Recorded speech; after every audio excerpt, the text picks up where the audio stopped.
Depuis quelques jours, une rumeur prend une ampleur impressionnante sur les réseaux sociaux autour du pasteur Marcello Tunasi, avec des publications qui affirment que ses enfants auraient engagé des démarches contre lui en lien avec des questions sensibles concernant le décès de Blanche Tunasi. Ces informations circulent très rapidement sur TikTok, Facebook et d'autres plateformes, mais elles reposent principalement sur des contenus non officiels, des interprétations et des récits relayés sans preuve vérifiable, ce qui crée une grande confusion dans l'opinion publique. Tout a commencé de manière assez discrète, avec quelques comptes anonymes qui ont publié des messages évoquant des tensions familiales. Au début, peu de personnes y ont prêté attention, mais en quelques heures seulement, ces publications ont été reprises, commentées et amplifiées. Des vidéos ont commencé à apparaître, mélangeant anciennes images, extraits de discours et commentaires d'internautes, ce qui a donné l'impression d'un dossier beaucoup plus sérieux qu'il ne l'était peu, être à l'origine.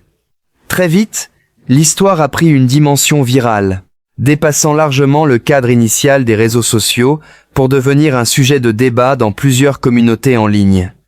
Ce qui a particulièrement alimenté cette vague de réactions, c'est l'association de cette rumeur avec le nom de Blanche Tunasi. Son décès avait déjà suscité une grande émotion et beaucoup de respect dans le milieu religieux et chez de nombreux fidèles.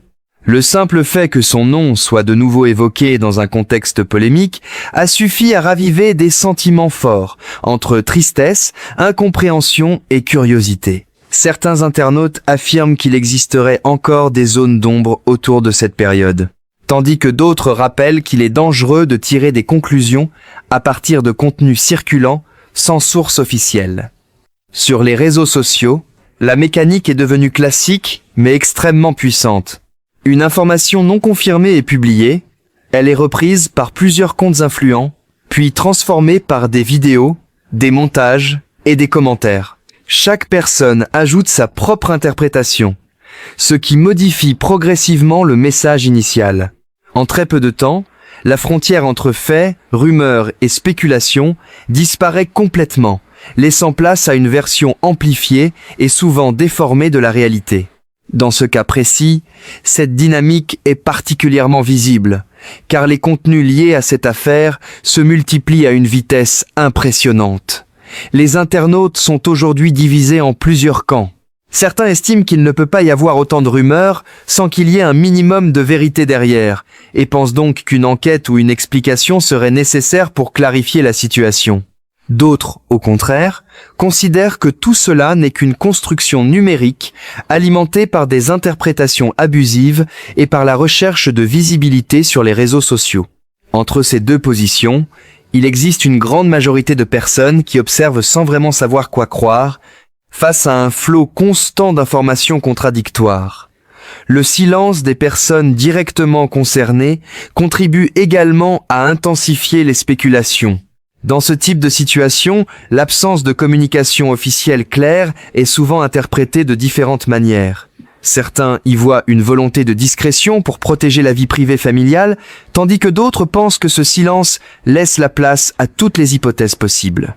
Dans les deux cas, cela nourrit encore davantage la viralité du sujet, car plus il y a de zones d'ombre, plus les discussions s'amplifient. Un autre élément important dans cette affaire est la manière dont les réseaux sociaux transforment des événements privés en sujets publics. Aujourd'hui, une simple publication peut devenir virale en quelques minutes si elle touche une personnalité connue ou une histoire émotionnelle forte. Les algorithmes favorisent les contenus qui suscitent des réactions et les sujets liés aux familles, à la religion ou au drame personnel génèrent souvent beaucoup d'engagement. Cela explique en partie pourquoi cette rumeur s'est propagée aussi rapidement. Dans ce contexte, les vidéos et publications autour de cette affaire continuent de se multiplier. Certaines analysent des anciennes apparitions, d'autres reprennent des extraits de messages ou de discours, et d'autres encore ajoutent des commentaires personnels qui donnent une interprétation particulière des événements.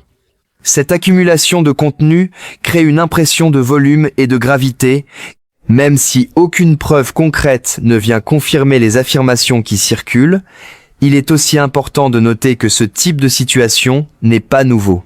De nombreuses personnalités publiques, notamment dans les milieux religieux, politiques ou artistiques, ont déjà été confrontées à des vagues de rumeurs similaires. La rapidité de diffusion de l'information aujourd'hui rend ces phénomènes encore plus fréquents et plus difficiles à contrôler. Une simple rumeur peut devenir mondiale en très peu de temps, sans qu'aucune vérification sérieuse ne soit faite au départ.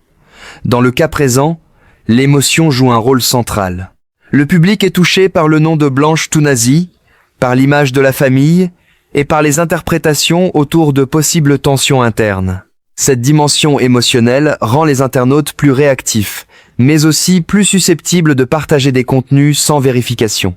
C'est ainsi que la viralité s'installe, alimentée par des réactions en chaîne. Malgré tout, il n'existe à ce jour aucune confirmation officielle claire concernant une plainte ou un conflit juridique impliquant les enfants de Marcello Tounazi en lien avec cette affaire. Les éléments disponibles proviennent essentiellement des réseaux sociaux et de contenus non vérifiés, ce qui rend la situation très floue et difficile à interpréter avec certitude. En attendant d'éventuelles clarifications, le sujet continue de circuler et de susciter de nombreux débats. Certains appellent au respect et à la prudence, en rappelant l'importance de ne pas transformer des rumeurs en vérité établie. D'autres continuent de commenter et de partager, contribuant malgré eux à maintenir la viralité de l'histoire. Ce qui ressort finalement de toute cette situation, c'est la puissance des réseaux sociaux dans la construction de récits modernes. Une information peut naître sans contexte solide, être amplifiée par des milliers de partages, puis devenir un sujet majeur de discussion publique. Dans ce processus, la vérité devient parfois secondaire face à l'émotion et à la vitesse de diffusion. Et tant que des explications officielles claires ne viennent pas mettre fin aux spéculations, cette affaire autour de Marcello Tounazi et de sa famille continuera probablement à alimenter les discussions en ligne entre incompréhension, rumeurs et interprétations multiples, dans un climat où chacun tente de se faire sa propre idée d'une histoire devenue virale. Au final, cette affaire montre surtout à quel point les réseaux sociaux peuvent transformer une simple rumeur en véritable phénomène public en très peu de temps. Autour de Marcello Tounazi, les informations qui circulent restent floues, souvent contradictoires et surtout non confirmées par des sources officielles. Pourtant, malgré ce manque de preuves, le sujet continue de susciter de fortes réactions, preuve que l'émotion prend souvent le dessus sur la vérification des faits. Dans ce type de situation, il devient difficile de distinguer la réalité de l'interprétation. Les internautes partagent, commentent et ajoutent leurs propres analyses, ce qui amplifie encore davantage la confusion. À force de répétition et de montage, une histoire peut sembler crédible même lorsqu'elle repose sur des bases fragiles.